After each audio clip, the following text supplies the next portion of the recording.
In today's media environment, we spend a lot of time talking about sustainability, AI, audience growth, trust, and the future of journalism. But sometimes we forget that newspapers and news organizations once played another powerful role in American life. They helped shape civic culture itself.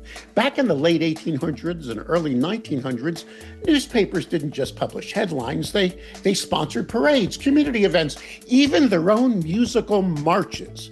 In fact, one of the most famous marches in American history, John Philip Sousa's The Washington Post March, was written for a newspaper.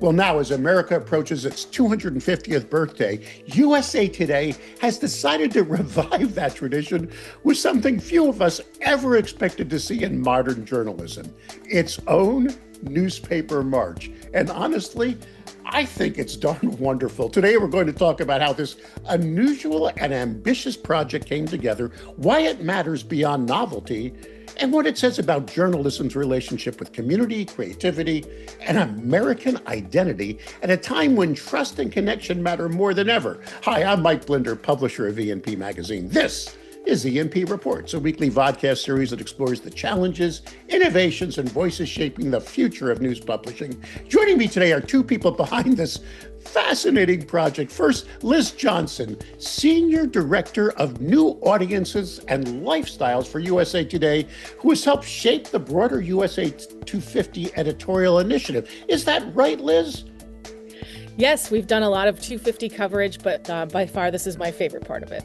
All right. Right next to you is Jim Beckerman, longtime features writer, reporter, and musician, and now perhaps unexpectedly a composer. Jim, you are the composer of the USA Today March. Am I right, sir?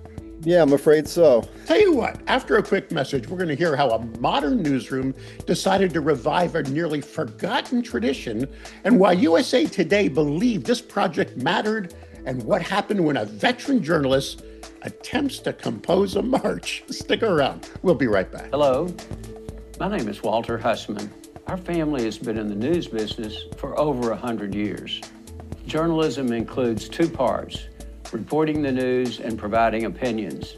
But in recent years, there's been too much opinion appearing in news reporting. This has eroded public trust in news reporting to the lowest level of any U.S. institution. To address this, we started a nonprofit, the Center for Integrity in News Reporting. The Center for Integrity in News Reporting, CFINR, is on a mission to rebuild public trust in journalism, one newsroom and one classroom at a time. We champion the effort to have news organizations and journalism schools create and prominently display their own clear, concise statements of core journalistic values. Learn more by visiting the Center for Integrity and News Reporting site at cfinr.org. Liz, let me start with you. At a time when most news organizations are focused on digital transformation, subscriptions, AI strategy, why did USA Today arrive at the idea of reviving something as old school and frankly unexpected as a newspaper march? Well, I think you'll find in some of that digital culture that one of the most popular things that readers love is nostalgia. And this is definitely a nostalgic project. It takes a look at journalism sort of as patriotism, sort of as you mentioned in your intro, community organization. And we're all about local news. So this local in our network and then national in our USA Today. And this kind of brings it all together. It's sort of a local initiative that is embraced by the bigger company and, named after it. Well, did the leadership see this as just a fun experiment or see some deeper editorial and audience value in it when the concept was shot up the line? I mean, I had to pitch it, that's for sure.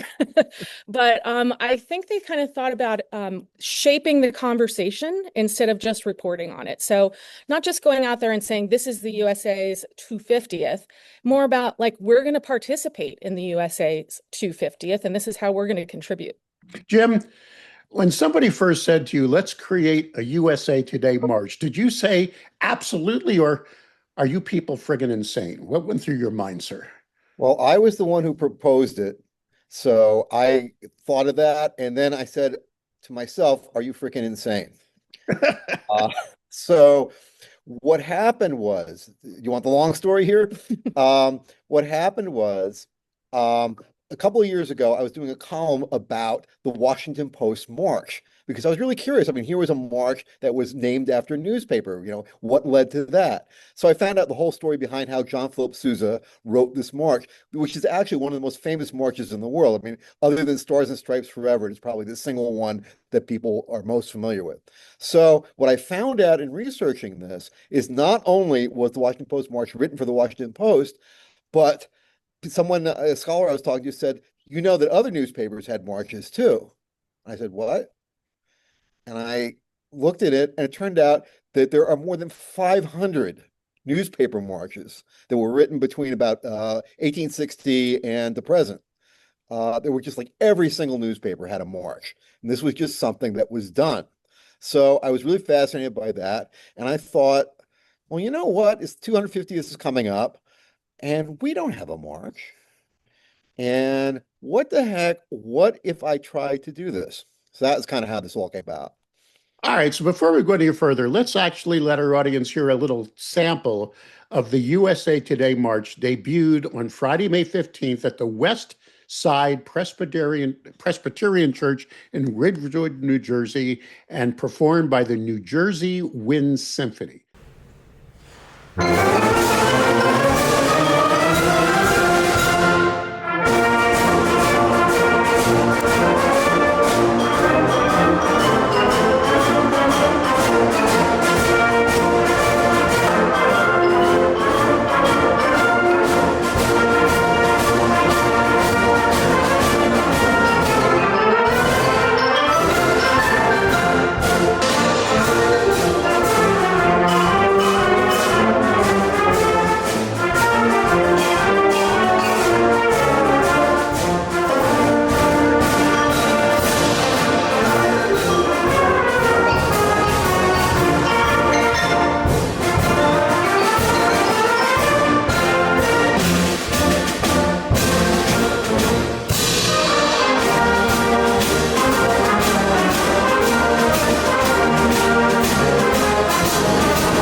Okay, Jim, you talked about Sousa's relationship with newspapers. When you sat down to write this piece, were you trying to imitate Sousa directly or create something more modern? What inspired you for this piece, Jim? I really did listen to a lot of Sousa, I have to say, and a lot of other marches as well. And I kind of had to learn the language of like an old march. So it has like different sections. So there's a first strain, a second strain, a trio, something called a dogfight, which is basically instruments getting angry at each other. Um, and so there's a lot of different stuff that I had to, kind of understand. And then I did one little innovation, which is I have two trios playing at the same time contrapuntally. And I've been telling people that this is kind of like this is a representation of the two sides of a well-balanced newspaper story. And you have two sides, two instruments playing different strains, and they go together. And that is what, constitutes a good newspaper story. Liz, modern audience development often becomes very data driven. Analytics, SEO algorithms, and I'm sure numbers drive a lot of that. But projects like this feel more emotional and human. How important, in your opinion, especially as an audience development person, is emotional storytelling becoming for audience growth and loyalty for a newspaper brand today? I think in the world of AI, that's the kind of thing that's getting rewarded. So we certainly are, looking for things that have a personality, things that have a human element to them. And while I embrace AI in many facets of my job, this is not one of them. I think this is just so perfectly, I guess the word is human. Jim, you documented the process publicly, including your uncertainty, the rehearsals, even learning to conduct. How important is it to present this as just for fun and not a perfectly polished perfection piece for you, sir? Well, well put.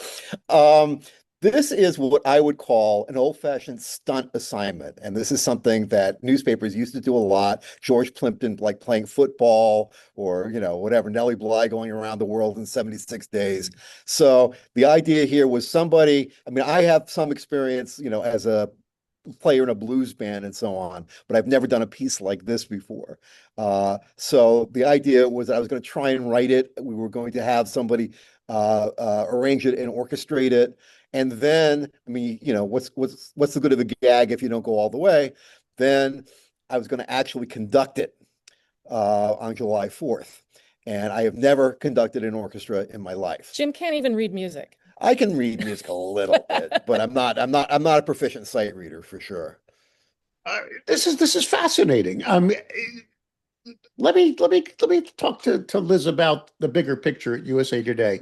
As we approach the 250th, what role should journalism play in helping communities reflect on national identity without becoming political theater? Do you follow my question? I mean, should we just be having fun with this and get back to this roots?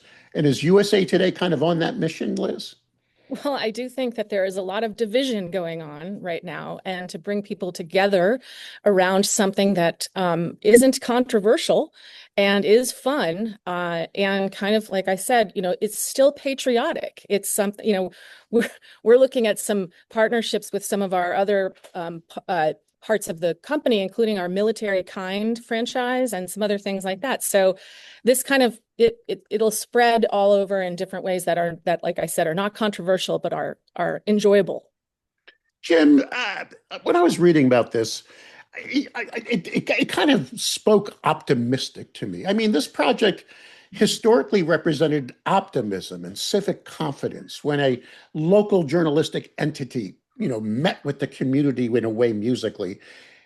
In your opinion, Jim, and as the person who threw this initiative into place and got it up the line, does journalism still have confidence in itself today to do something like this? I would hope it did. The thing that really impressed me and made me think about this as a 250th project is the fact that back in the day when all these newspapers had newspaper marches, most of the time they weren't actually commissioned by the newspaper. People from the community, band leaders and piano teachers and so on, would write them as a tribute to their local newspaper because they loved the newspaper and they thought that journalism was important.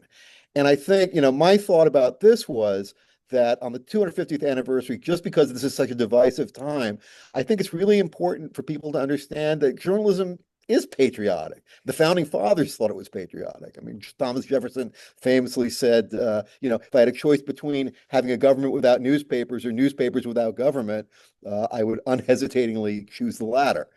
So, newspapers have an important role to play and a patriotic role to play, maybe now more than ever. So, yeah, I think this is absolutely a patriotic project. It doesn't have to be a partisan project or a divisive project, but I think it's just something that tells people newspapers have an important role in democracy, in preserving democracy, So it's fun, yeah, but I mean, there's a point to this.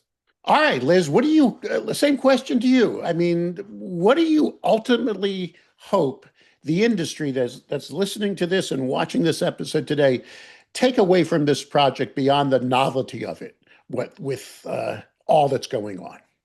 I think it would be great if this march would become part of the fabric of our communities, of our local papers. What if local high school bands played it? What if, we are going to be using it in some of our events that we celebrate? For example, we have sports awards where we could play this march when we're honoring our local athletes and sort of just bring this back to the original way it was it was meant to be, sort of celebrating the newspaper and celebrating the people who read the newspaper and are part of that community. I might add that the conductor assures me that this march is an earworm. That's true. Thank you for the pull quote. I appreciate it. Yeah, you might walk away humming it. Yep. Jim Beckerman, Liz Johnson, both from USA Today. Thank you for the novelty. Thank you for the initiative. And thank you for this positive energy that we're all going to get out of this musical rendering. You guys are great. And thank you so much for sharing the story with us. Thank you so Thank much you. for having us. Really Yeah. appreciate it.